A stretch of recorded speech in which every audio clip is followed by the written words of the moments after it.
Bom dia. Nós agradecemos a palavra do desembargador Saraiva Sobrinho, representando aqui o Tribunal de Justiça do Rio Grande do Norte, né? Ele que veio participar para dar essa colaboração, a sua contribuição de forma entusiasmada e preocupada com o tema da nossa audiência pública. E agora, nesse momento, nós passaremos a palavra ao presidente da Comissão de Advogados Criminalistas da OAB, Gabriel Bulhões.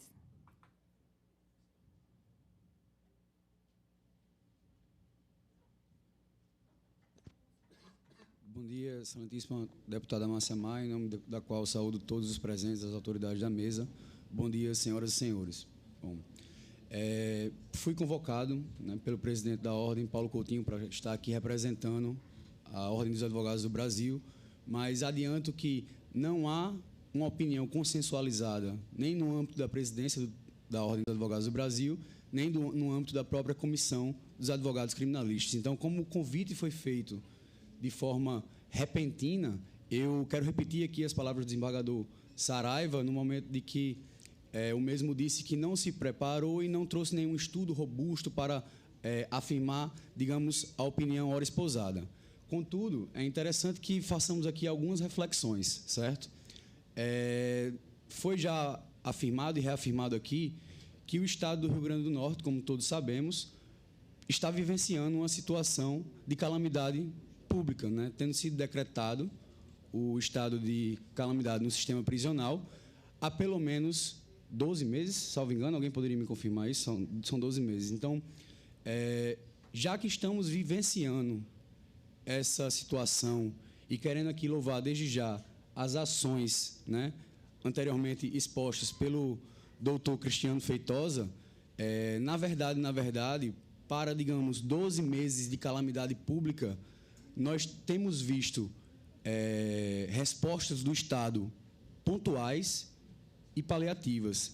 Não considero, na minha visão pessoal aqui, agora falando, que houve qualquer medida enérgica no sentido de resolver a fundo o problema nesses 12 meses, né? A grande massa dos investimentos feitos foram em reconstruções de unidades anteriormente depredadas que foram novamente depredadas, né? Eu não saberia precisar quantos milhões de reais foram gastos e foram desperdiçados com essas reformas, mas, na opinião pessoal desse que vos fala, não houve, de fato, uma resposta enérgica que a sociedade, as instituições que estão envolvidas com a questão e os cidadãos, de uma forma geral, preocupados com a temática, esperam. Nesse sentido, introduzindo aqui algumas questões que foram levantadas anteriormente, é importante que tenhamos em mente, no momento da discussão da cogestão do sistema prisional em específico, que há algumas preocupações de ordem constitucional e de ordem legal que devemos levar em conta, né? Inicialmente, há a vedação constitucional de terceirização, ou seja, delegação por parte do Estado à iniciativa privada de atividades fins, certo? Então, aquela atividade meio ao consenso de que ela pode ser delegada. Contudo, a atividade fim, aquela atividade finalística, o objetivo daquele setor público, jamais poderia ser delegado. Para além disso, ainda há uma vedação expressa à delegação do poder de polícia, à delegação do poder disciplinar exercido pelos agentes penitenciários no âmbito prisional, representando o Estado. Então, qualquer proposta que vise a cogestão de determinado setor, seja da saúde, seja da alimentação, como ora já vige em nosso Estado, tem que levar em consideração, até a última análise, em seus pormenores, de que essas vedações existem e têm que ser respeitadas. Então, muito embora abstratamente, né, previamente, se preveja em um projeto ou em um contrato que aquelas situações em que não há possibilidade legal e constitucional de delegação, elas venham a ser exercidas por terceiros estranhos aos quadros públicos. Então, muito embora haja essa previsão, digamos, nas intenções, nos objetivos, ou na própria letra do contrato, a letra do acordo que se firmar entre o poder público e o poder privado, como será a implementação Então, já partindo para um segundo momento, é interessante que tenhamos aqui respostas para essas questões. Como seria a implementação desse projeto de privatização, de terceirização, de delegação das atividades envolvendo o sistema prisional? Então, o que é que vai garantir à população, à sociedade civil, às instituições preocupadas e ao próprio governo que o poder de polícia, que atividades privativas, segundo a própria LEP, né, a Lei de Execuções Penais, aos agentes prisionais, não vai ser executada por terceiros do Estado? Então, são algumas preocupações que temos que colocar, inclusive no âmbito estadual, em lei aprovada em 2005, nós temos a regulamentação das parcerias público-privadas no âmbito do Estado do Rio Grande do Norte. E a lei repete e intensifica as preocupações com essas questões.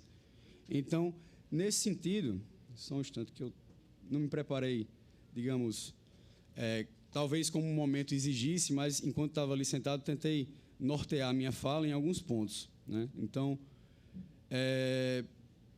levando em conta de que o preço da privatização seria extremamente custoso para o Estado, talvez devamos antes fazer algumas reflexões no sentido de que, talvez, se o poder público demonstrar interesse político e agir energicamente como a situação requer, nós tenhamos uma prestação de serviço com muito mais qualidade, muito mais eficiência no âmbito do Estado e com um custo menor, mantendo o controle dessa atividade essencial para a segurança pública. Então, quando a gente vem aqui falar também que é um dado consumado e público, que o sistema prisional é o patinho feio da segurança pública, nós temos que partir daí, a partir dessa digamos, máxima, que é lugar comum, pelo menos aqui no nosso estado do Rio Grande do Norte,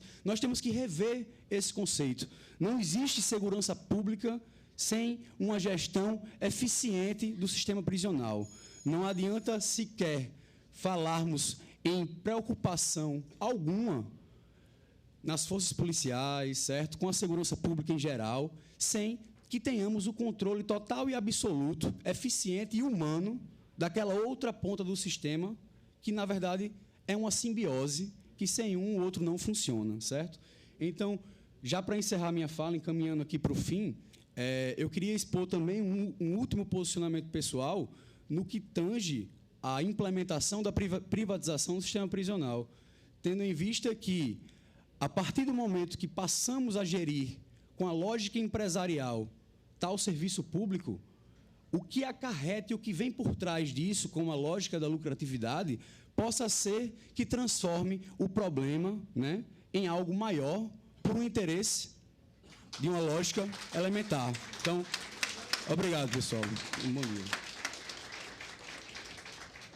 Eu agradeço a participação, agora, que acabou de falar, Gabriel Bulhões, presidente da Comissão de Advogados Criminalistas da OAB, deu a sua contribuição, fez a sua reflexão. E passamos agora a ouvir o doutor Fábio Ataíde, juiz do programa, representando o programa Novos Rumos, também aproveitando para justificar a retirada da audiência do doutor Gustavo Marinho, né, juiz também do projeto Novos Rumos do Tribunal de Justiça, em razão de um compromisso já assumido anteriormente. Queria, antes de ouvir o doutor Fábio Ataíde, também registrar a presença dos vereadores de São Paulo Potengi, Erivan Alves Farias, Assis Araújo e Lula da Carne. Obrigada pela presença dos vereadores de São Paulo Potengi, que estão também aflitos com problemas relacionados à ampliação do CDP de São Paulo Potengi. Com a palavra agora, o doutor Fábio Ataíde. Bom dia. Minhas homenagens à deputada Márcia Maia, ao desembargador Saraiva Sobrinho, em nome dos quais homenageio todas as demais autoridades aqui presentes. Minhas homenagens especiais aos agentes penitenciários que estão participando dessa assembleia tão importante para as decisões do futuro do Rio Grande do Norte. Quero especialmente dedicar meus parabéns aqui ao advogado Gabriel Bulhões. Conheço já desde o tempo que ele foi meu aluno e sempre se destacou como um militante ativista do sistema penitenciário. E, para mim, Gabriel, é uma grande satisfação vê-lo aqui fazendo isso de forma tão, né, humana e concreta. Nós